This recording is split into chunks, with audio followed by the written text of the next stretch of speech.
Мы продолжаем рассказ о природе и истории Мальты. Мы здесь постараемся увидеть, как пребывание разных цивилизаций отразилось на жизни этой маленькой островной страны. В первом фильме из этой серии мы рассказывали о геологии этих островов и основных вехах истории Мальты. Во втором фильме мы расскажем о том, какие из следов пребывания человека на Мальте являются наиболее древними и почему они отличаются от следов, которые оставили Homo sapiens, жившие в те же века в других частях Земли. К изучению археологии на Мальте приложили руку люди самых разных национальностей. Из нашего рассказа вы узнаете, почему одни из самых первых рисунков древних сооружений Мальты хранятся в Санкт-Петербурге и кто здесь раскопал что-то интересное – Трамп или Хиллари. Когда завершилось последнее оледенение, то есть примерно 12 тысяч лет назад, уровень океана поднялся, и Мальта окончательно стала группой островов. Но к этому времени на этих островах уже обитали люди и животные. Перебрались они с Сицилии. Это определяет ответ на вопрос одного из наших зрителей о том, какой части света принадлежит Мальта. Хотя эти острова находятся очень близко от Туниса, Мальта – это Европа. На Мальтийских островах люди оказались в уникальных условиях. Если на континенте в любое время из-за гор или рек могли прийти другие люди, чтобы сжечь поселение, ограбить и убить местных жителей, то добраться на остров далеко от берега в те годы было не на чем. На небольших островах все всех знали, и поэтому не надо было тратить ресурсы на производство орудий убийства и защиты.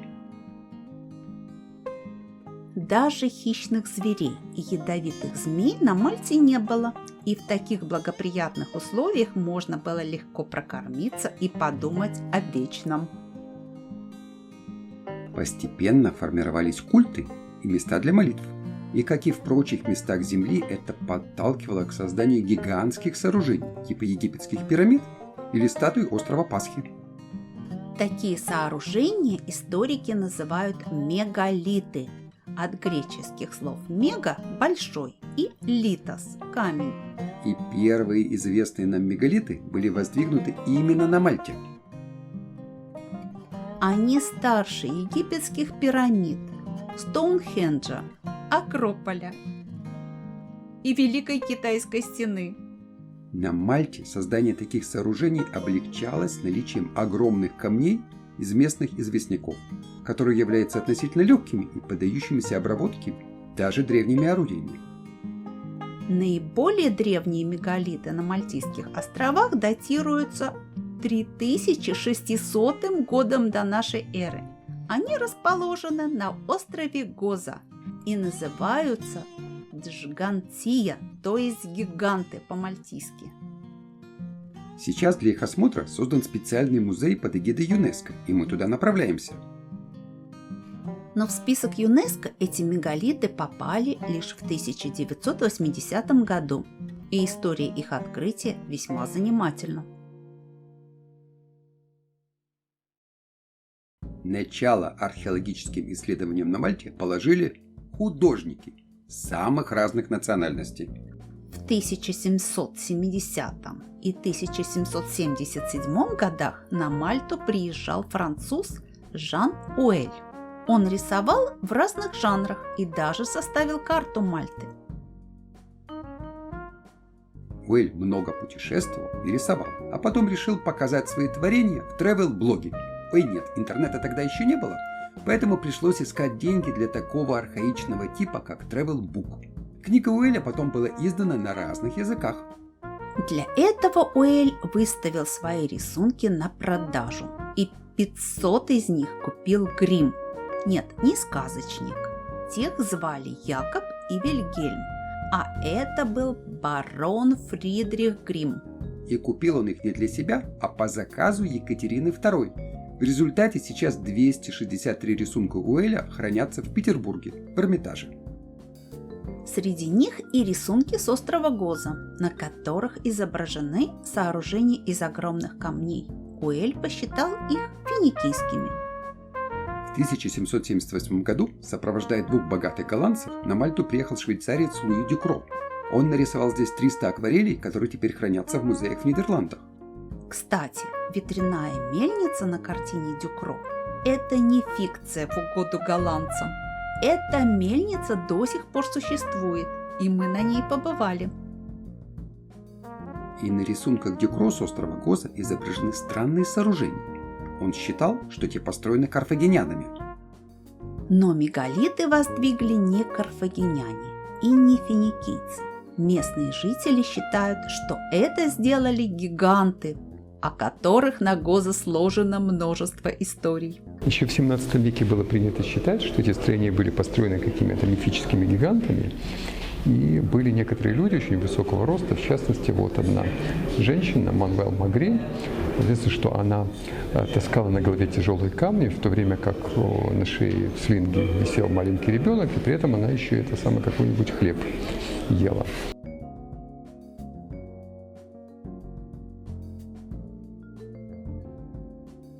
На самом деле мегалиты Джигантия были возведены почти за 3000 лет до финикийцев.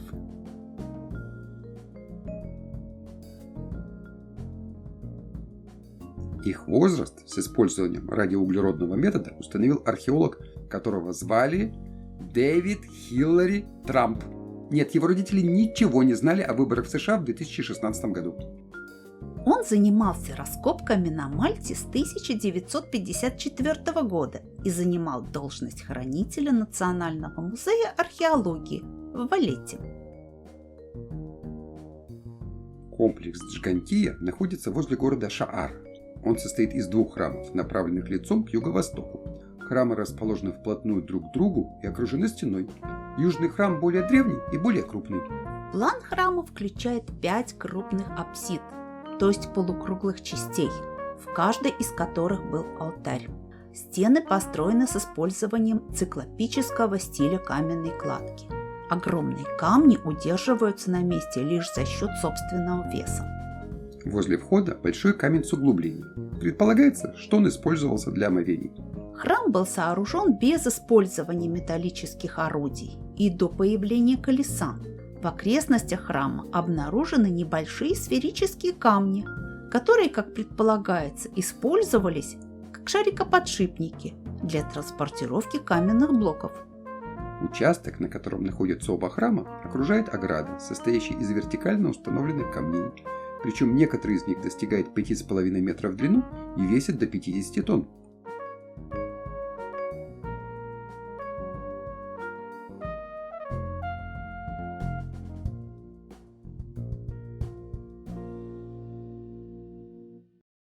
Но некоторые из мегалитов Гоза могли бы быть навсегда забыты, если бы не еще один художник, немец Карл Брокторф, живший на Мальте в 1810-50 годах.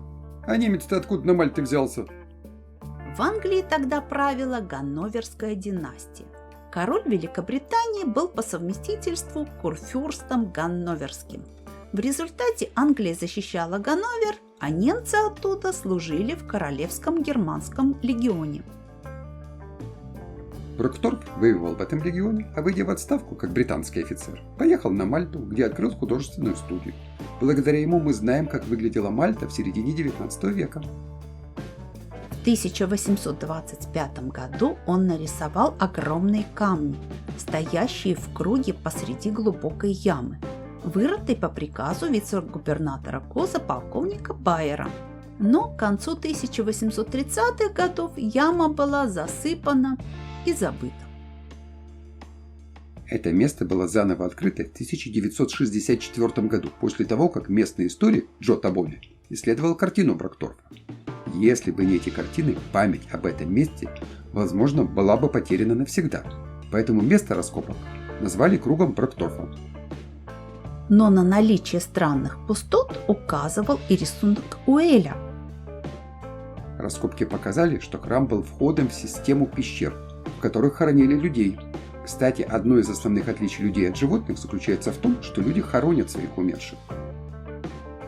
Пещеры круга Брокдорфа были прорезаны подземными водами за тысячи лет до того, как их использовали для захоронений. Это были естественные карстовые пещеры, и поскольку вода продолжала течь через них, вымывая растворимые известняки, пещеры постепенно меняли размер и форму. За сотни лет, когда они использовались для захоронения, вход в пещеру стал затруднен, и доисторические люди пытались укрепить его с помощью мегалитических каменных подпорок.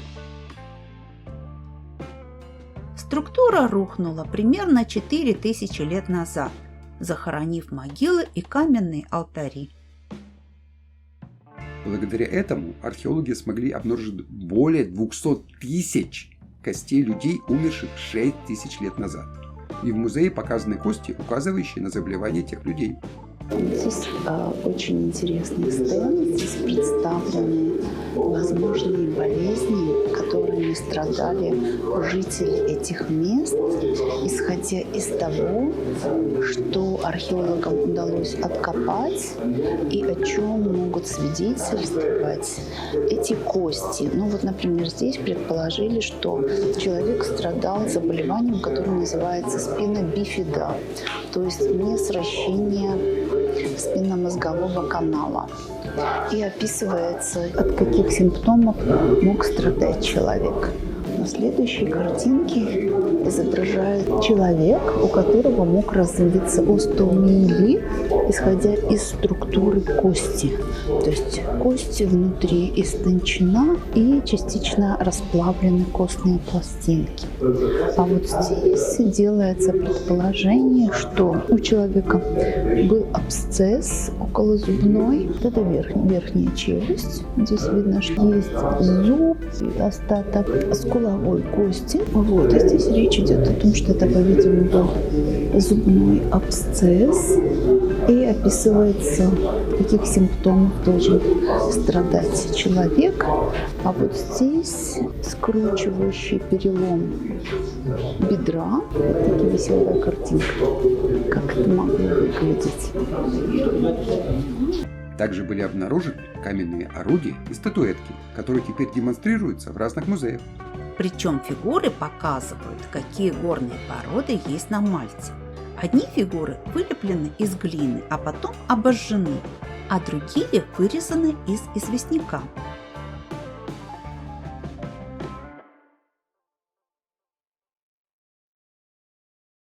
Примерно в то же время, что и мегалиты Джгантия на острове Гоза, были возведены и мегалиты на острове Мальта. Они называются Та-Хаджрат. Та-Хаджрат находится на западной оконечности деревни Мджар, и мы отправляемся их осмотреть. Комплекс состоит из двух храмов, которые имеют традиционную для Мальты форму трилистника. Меньший храм примыкает к более крупному с северной стороны. Фасад храма и его портал были реконструированы в 1937 году, а до этого эти камни были засыпаны землей. Та-Хаджрат сделан из грубого кораллового известняка, самого древнего из доступных строительных материалов на Мальте. При раскопках, которые начались в 1923 году, была найдена модель храма из глобикеринового известняка. На модели видно, что у храма была крыша и портал в виде трилитона, то есть горизонтального камня, уложенного на два вертикальных камня. Фасад содержит монументальный дверной проем в центре и скамейку его основания. Две ступеньки ведут к главному входу и коридору, обрамленному вертикальными мегалитами. Коридор ведет к центральному двору, окруженному тремя полукруглыми помещениями, апсидами с грубо высеченными каменными стенами и каменным полом. На стенах апсид видны выступы, свидетельствующие о том, что храм был крыт.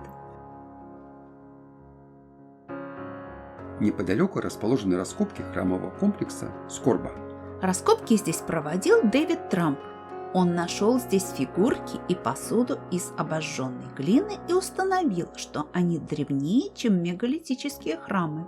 Трамп по цвету найденных черепков выделил две фазы. Серая скорба, которой 6500 лет, и красная скорба, которая на несколько сот лет моложе. Наиболее крупные мегалитические храмы расположены на юго-востоке острова Мальта. Они называются Мнайдра и Хаджар-Ким, и мы направляемся их осмотреть. Эти мегалиты были открыты достаточно давно, но была всегда загадка, как они появились. В середине 17 века Джованни Франческо Белла написал, что камни такие огромные, что их могли двигать какие-то гиганты. Тогда было гораздо легче вообразить, что на Земле существовали какие-то гигантские люди, которые двигали эти блоки. Уже известный нам Жан Уэль оставил рисунки того, как выглядели эти мегалиты в XVIII веке. Жан-Пьер Лоран Куэль исследовал эти в конце XVIII века и сказал, что строение очень отличается от греческих, когда не могли быть греческие. Возможно, это финикийцы построили. Археологическое изучение этих храмов было начато в 1839 году. Губернатор английский Мальты, сэр Джон Симмонс, приказал библиотекарю с фамилией Каруана исследовать их, и уже было составлено достаточно детальное описание всех этих блоков, и вот сделаны рисунки. Дальше занимался английский ученый доктор Томас Эшби, который смог определить возраст, и оказалось, что они относятся к времени неолиту. Мнайдра и Хаджар-Ким стоят рядом, но имеют ряд существенных отличий. Хаджар-Ким был построен из глыб глобикеринового известняка. Видно, что эти блоки пористые, то есть они сделаны из известняка, поэтому они относительно легкие. Если бы это был бы чистый песчаник или там гранит, то понятно, что невозможно было бы не вырубить такие аккуратные блоки, не перетащить их.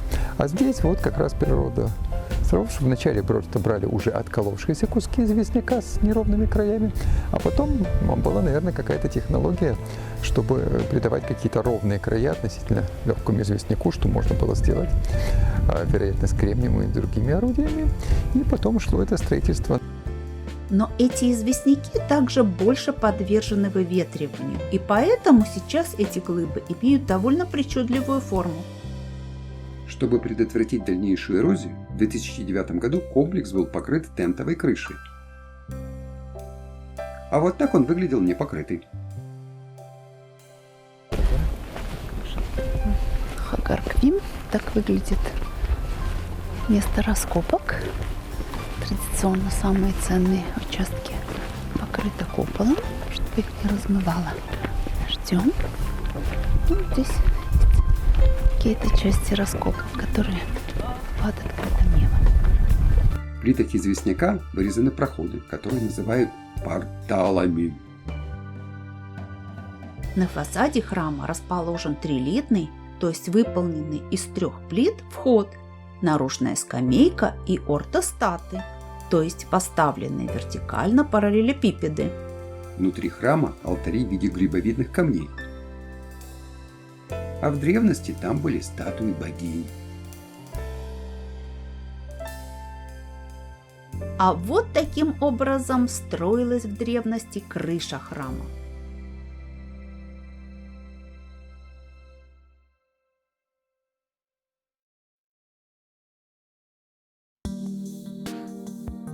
Из Хаджар-Кима в Мнайдру можно подъехать, но мы пошли пешком.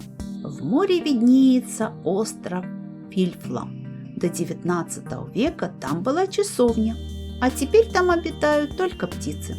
Мнайдра состоит из блоков кораллового известняка, более твердого, чем глобикериновый известняк Хаджар-Кима. Мнайдра выложена методом ступенчатой кладки из небольших камней, а также содержит балочные конструкции из плит известняка.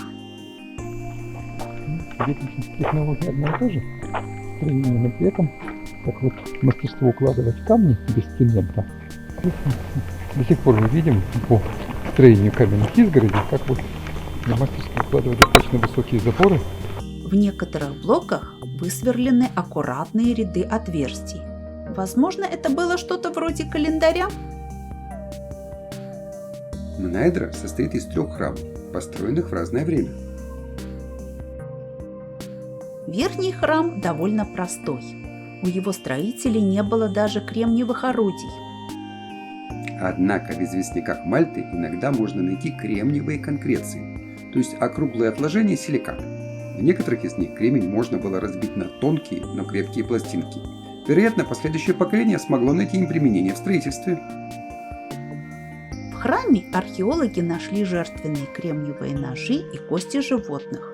Эти сооружения не использовались как гробницы, человеческих останков в них не обнаружено.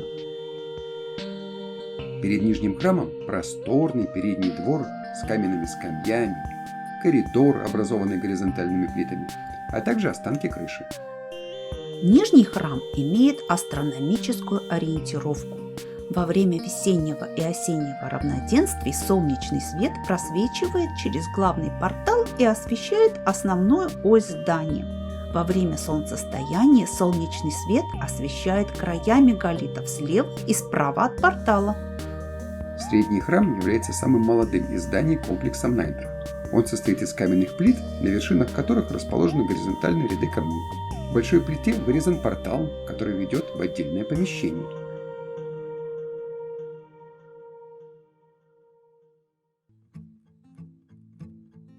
В 2001 году группа современных вандалов сбросила и частично разбила 60 камней комплекса.